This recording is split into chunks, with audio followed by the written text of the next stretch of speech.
Bonjour à toutes et à tous, bienvenue dans votre journal de l'économie sur Pi Business Info, votre rendez-vous quotidien pour décrypter l'essentiel de l'actualité économique au Sénégal et dans le monde. Au sommaire aujourd'hui. Les grandes annonces économiques issues du Conseil des ministres du 1er octobre. Dakar accueille l'Africa Europe Youth Academy avec un budget de 9 milliards pour former les leaders africains de demain. L'ANSD révèle que Dakar concentre près de la moitié de la richesse nationale. Plus de 105 000 tonnes d'engrais déjà livrées pour la campagne agricole 2025-2026 et plus d'1 milliard de francs CFA mobilisés pour appuyer 9 régions dans leur adaptation au changement climatique. Et à l'international, en Afrique du Sud, Orion Minéral lève 5 millions de dollars pour le cuivre. Enfin, en Côte d'Ivoire, budget 2026 en hausse de 13%. Le développement de tous ces titres dans quelques instants.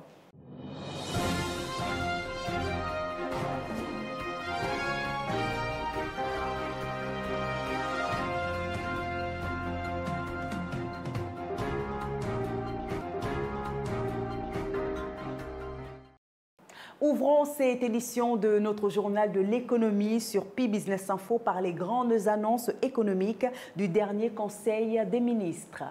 Le président Bassirou Diomaye Faye a mis l'accent sur la nouvelle politique agricole avec la relance du capital sémencier, des coopératives et du PRODAC. Le mois d'octobre sera consacré à l'initiative Consommer local. Le Premier ministre a détaillé la feuille de route économique avec des grands projets structurants, transfert d'eau, électrification rurale, ligne ferroviaire Dakar-Tabacounda et modernisation du transport. La relance d'entreprises publiques comme Sonacost, La Poste et Air Sénégal est également au cœur du plan, financé en priorité par les ressources nationales. La diaspora et les partenariats publics-privés aussi. Enfin, le ministre de l'économie a présenté la stratégie nationale pour dynamiser le secteur privé et attirer davantage d'investissements. IA et numérique, le Sénégal prépare ses enseignants à l'école du futur. Le ministère de l'Éducation nationale lance un programme inédit de formation au numérique et à l'intelligence artificielle pour ses enseignants, avec le soutien de la Fondation Mastercard et l'Université numérique Cheikh Hamidou Kane. Des ordinateurs sont également remis aux élèves des séries scientifiques pour mieux les préparer aux défis technologiques de demain. Notre reporter Khadija Soumaré nous en dit un peu plus. L'école sénégalaise entre dans une nouvelle ère.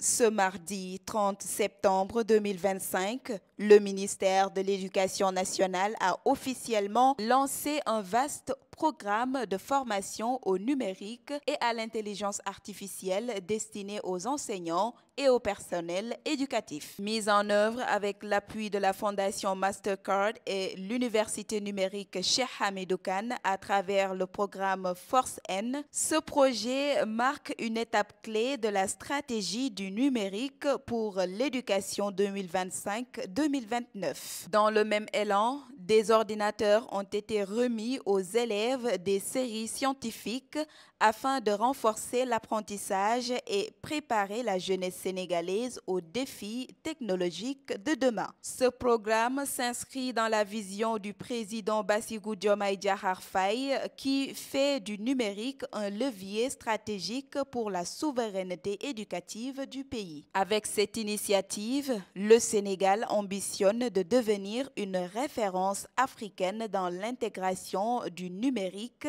et de l'intelligence artificielle à l'école, un pas décisif vers l'école du futur. Invest in Sénégal 2025 cap sur les 10 000 milliards de francs CFA d'engagement. Le Sénégal se prépare à accueillir les 7 et 8 avril prochain la nouvelle édition du forum Invest in Sénégal. Après avoir mobilisé plus de 6 394 milliards de francs CFA en 2023, la PIX vise encore plus haut, 10 000 milliards de francs CFA d'intention d'investissement pour accélérer accélérer la transformation économique du pays. Des projets structurants dans l'agriculture, l'industrie, les zones économiques spéciales et j'en passe. Un dialogue renforcé entre acteurs publics et privés et un invité d'honneur de taille, l'Arabie Saoudite. Notre reporter Abdoulaye Barry s'est penché sur le sujet. Regardons.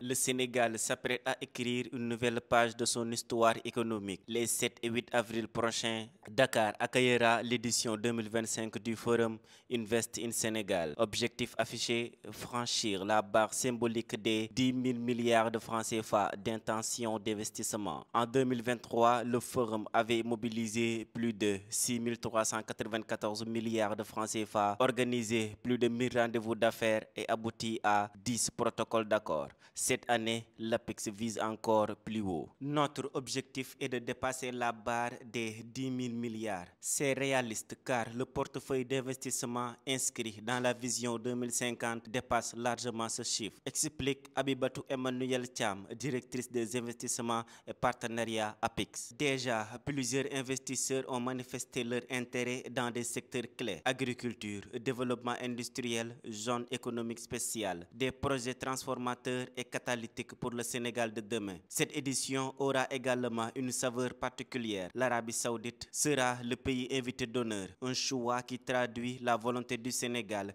de diversifier ses partenariats et d'attirer des capitaux stratégiques pour une croissance durable. Invest in Sénégal 2025 se veut plus qu'un forum d'affaires. C'est une plateforme de référence pour catalyser les investissements structurants, incarner la vision 2050 et accélérer la transformation économique et sociale du Sénégal, cap sur les 10 000 milliards. Dakar lance l'Africa Europe Youth Academy.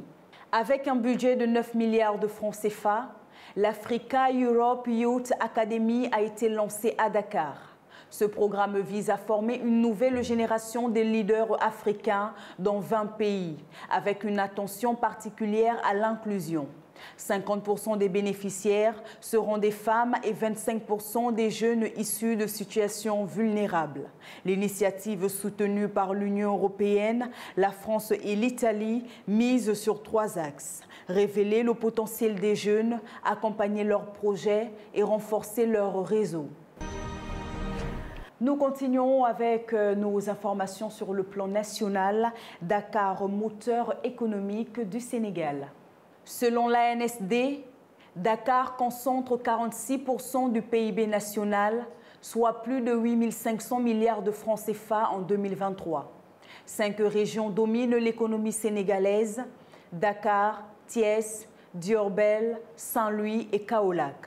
Mais de fortes disparités persistent alors que le PIB par habitant dépasse 2 millions de francs CFA à Kédougou et Dakar. Certaines régions comme Diourbel plafonnent au-dessus de 500 000 francs CFA. Consommation des ménages, Dakar en tête. Les ménages sénégalais ont dépensé en moyenne 682 000 francs CFA par habitant en 2023. Mais à Dakar, ce montant atteint plus d'1,1 million de francs CFA, presque le double de la moyenne nationale. La capitale concentre à elle seule 36,9% de la consommation des ménages, confirmant son poids économique dominant. 105 000 tonnes d'engrais pour la campagne agricole.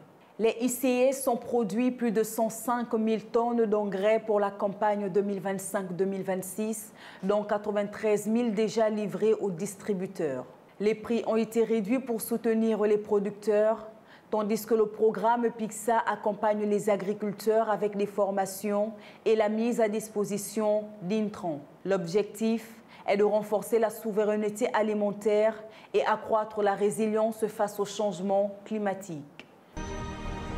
Sénélec, une opération de titrisation à 120 milliards. La Sénélec a lancé une levée de fonds sur le marché obligataire d'un montant de 120 milliards de francs CFA. L'opération s'étale sur plusieurs tranches avec des maturités allant jusqu'à 10 ans à des taux d'intérêt entre 8 et 10%. L'objectif est double: financer de nouveaux projets énergétiques et accélérer la transition vers un réseau plus vert et durable. Zone économique spéciale de Touba, Sonacos et FIG unissent leurs forces. Un partenariat entre la Sonacos et Focus Invest Group permettra l'implantation d'une unité industrielle moderne dans la zone économique spéciale de Touba. Ce projet vise à transformer l'arachide, réduire les pertes post-récolte, développer les exportations et créer plus de 100 emplois directs dans les 3 prochaines années. ZOA a un nouveau média pour la jeunesse africaine. France Média Monde a lancé à Dakar la plateforme numérique ZOA, pensée par et pour la jeunesse africaine. Ce média digital entend casser les codes classiques de l'information en mettant en avant les récits de jeunes Africains dans 12 pays, tout en luttant contre la désinformation et en valorisant la culture et l'entrepreneuriat. Kaffrine, bonne perspective agricole. Dans la région de Kaffrine, les autorités locales annoncent de très bonnes perspectives pour la récolte 2025-2026, grâce notamment à la multiplication des semences améliorées et aux investissements privés. Plus de 2500 hectares de maïs hybride ont déjà été emblavés pour un potentiel de 600 tonnes.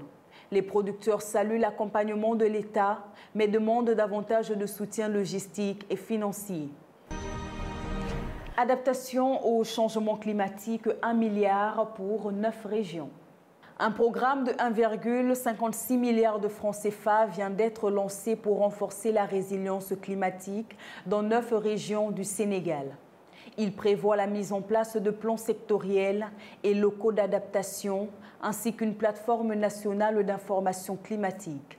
L'objectif est de permettre aux collectivités de mieux planifier leurs actions et de mobiliser plus efficacement les financements verts.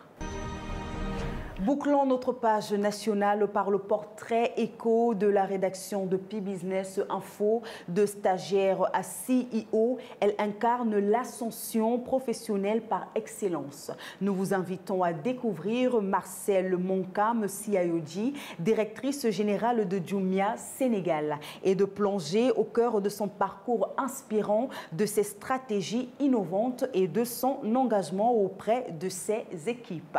Leadership, vision stratégique et sens humain. Voici le portrait du mois d'octobre de la rédaction de P-Business Info. Regardons. Elle incarne l'ascension professionnelle par excellence. Camerounaise d'origine, Marcel Monkam Siayoji est depuis février 2025 directrice générale de Jumia Sénégal. Un parcours inspirant, construit pas à pas du premier poste de stagiaire, c'est Guinness Cameroun, jusqu'au sommet de l'un des leaders africains du e-commerce, Jumia Sénégal. Moi, je n'ai pas commencé chez Jumia tout de suite. J'ai commencé comme stagiaire chez Guinness, où je vendais des boissons dans des camions. J'aurais pu laisser tomber. J'avais quand même une licence, un master 1 en Bosch. Mais je n'étais pas obligée de monter dans des camions pour vendre de la boisson dans des quartiers populaires, mais je l'ai fait parce que j'avais un objectif. Je pense que le jalon qui rend toute cette aventure magnifique, c'est ma nomination en tant que directrice générale de Jumia Sénégal. Ceci vient un peu concrétiser des années de travail, des années de stratégie et de leadership. De 2017 à 2019, elle devient Hit of Category avant de poursuivre d'autres projets. Elle revient à Jumia en 2022 comme Chief Commercial Officer au Sénégal, puis occupe le même poste au Kenya en 2023. Un parcours jalonné de responsabilités qui la prépare au poste de CEO. Un de ses points forts, c'est vraiment son sens de l'écoute. Et c'est super important. Avant son arrivée, oui, on avait des paiements, que ce soit par mobile money, on faisait des transferts bancaires et tout. Elle nous a beaucoup aidé à réduire le traitement du cash, c'est qu'il y a beaucoup de risques, et aller beaucoup plus vers un traitement numérisé. Son trait particulier, c'est le fait qu'elle n'a pas peur d'une autre force. Elle est d'une force dans son caractère extraordinaire. Et elle est super dynamique, mais elle sait aussi travailler avec des gens de tout profil, de tout univers. Car au-delà de la stratégie, Marcel Siayoji est aussi une femme de terrain. Dans les entrepôts de Jumia Sénégal, elle suit de près le travail des équipes logistiques. Bureautique, on est très peu dans l'administratif, on est plus sur le terrain, dans les entrepôts, dans les marchés. Donc ici, c'est l'entrepôt, c'est la logistique, c'est un gros boulot. La logistique, c'est où tout se passe. C'est à partir d'ici que le conditionnement du produit, la satisfaction du client. Parce que dès qu'un client commande en ligne, le plus important, c'est de recevoir son produit en état. Alors, les qualités et aptitudes que je trouve très pertinentes. Marcel Siaougé, notre CEO. Marcel, dans l'âme, c'est une stratège commerciale hors pair et une négociatrice d'une dimension. Une anecdote parmi des dizaines. Alors, quand nous avons eu le malheur de mettre la clé sur le paillasson à Jumia Market au Cameroun, Marcel Siaougé, à l'époque, elle était responsable commerciale. Elle m'a surpris dans une approche étonnante, alors que nous étions engagés dans la fermeture de Jumia Cameroun. Elle m'a appelé, elle m'a dit: Eric, je ne veux pas que tu te retrouves à la rue, je ne veux pas te retrouver dans la rue, envoie-moi ton CV. Si tu ne m'envoies pas ton CV, je ne te lâcherai pas d'un pouce. Donc elle était plus soucieuse de ce que j'allais devenir, alors que j'étais engagé dans la fermeture. Elle a insisté à tel point où j'ai rédigé mon CV, je lui ai envoyé pour me débarrasser d'elle. Et c'est vraiment une dimension qui indique que nous avons pu traverser le cap du travail pour être véritablement une famille propre et intègre dans l'âme. Titulaire d'un master exécutif en marketing numérique et commerce électronique de HEC Maroc, Marcel Siaougé veut hisser Jumia Sénégal vers de nouveaux horizons. Vision stratégique, sens du leadership et engagement social. Voici la marque de fabrique de celle qui incarne l'avenir du e-commerce en Afrique. Marcel Monkam Siaougé, de stagiaire à CEO, un portrait inspirant, choisi comme portrait du mois par la rédaction de P-Business Info. Poursuivons dans la suite de notre journal de l'économie avec des informations à l'international. Côte d'Ivoire, budget 2026 en hausse de 13%.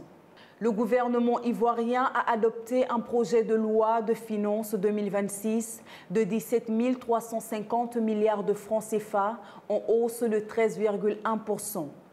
Ce budget met l'accent sur la mobilisation des ressources intérieures, la maîtrise des charges et le renforcement des dépenses sociales, notamment contre la pauvreté et pour l'adaptation au changement climatique. Selon le FMI, la croissance devrait atteindre 6,3% en 2025 et 6,7% en 2026, soutenue par les services, les hydrocarbures et les mines. Afrique du Sud, Orion Minéral lève 5 millions de dollars pour le cuivre. La société Orion Minéral a annoncé une levée de fonds de 5 millions de dollars via un placement privé pour financer ses projets miniers en Afrique du Sud. Son projet phare, Prieska, devrait produire chaque année 22 000 tonnes de cuivre et 65 000 tonnes de zinc, tandis qu'à Okiep, 159 000 tonnes de ressources cuprifères sont déjà identifiées. Un partenariat avec Glencore est en négociation pour un financement supplémentaire pouvant atteindre 250 millions de dollars. Gabon, Cuba, 3 accords de coopération signés. En visite à la Havane, le président gabonais Brice Oligui Nguema a signé 3 accords bilatéraux avec Cuba. Un accord au cadre de coopération, un autre sur l'exécution des sentences judiciaires et un 3e dans l'agriculture et l'élevage. L'objectif est de renforcer l'autosuffisance alimentaire du Gabon, qui importe encore 60% de ses denrées, et de moderniser le secteur agricole grâce à l'expertise cubaine. Égypte, émission d'un sukuk souverain de 1,5 milliard de dollars. L'Égypte a levé 1,5 milliard de dollars via une nouvelle émission de sukuk souverain, très demandée avec un carnet d'ordre dépassant 9 milliards de dollars. L'opération, structurée en 2 tranches de 3,5 ans et 7 ans, permet au pays d'obtenir un financement à un coût moyen de 7,2%, inférieur aux euro-obligations. Elle vise à diversifier les financements de l'État dans un contexte de forte inflation et d'endettement public élevé. Afrique du Sud, la BAD et la CIU unis contre la criminalité financière. La Banque africaine de développement et l'unité des enquêtes spéciales d'Afrique du Sud ont signé un protocole d'accord pour lutter contre la corruption et la criminalité financière. Ce partenariat prévoit un partage d'informations, du renforcement de capacités et une meilleure protection des lanceurs d'alerte. Il intervient alors que l'Afrique du Sud assure la présidence du G20 en 2025, offrant une plateforme de discussion sur l'intégrité publique et la gouvernance. C'est tout pour cette édition du Journal de l'économie sur Pi Business Info. Merci de nous avoir suivis. On se donne rendez-vous demain sur la même chaîne, la même heure et surtout avec la même dynamique pour de nouveaux décryptages complets de l'actualité économique du Sénégal et partout dans le monde. À demain.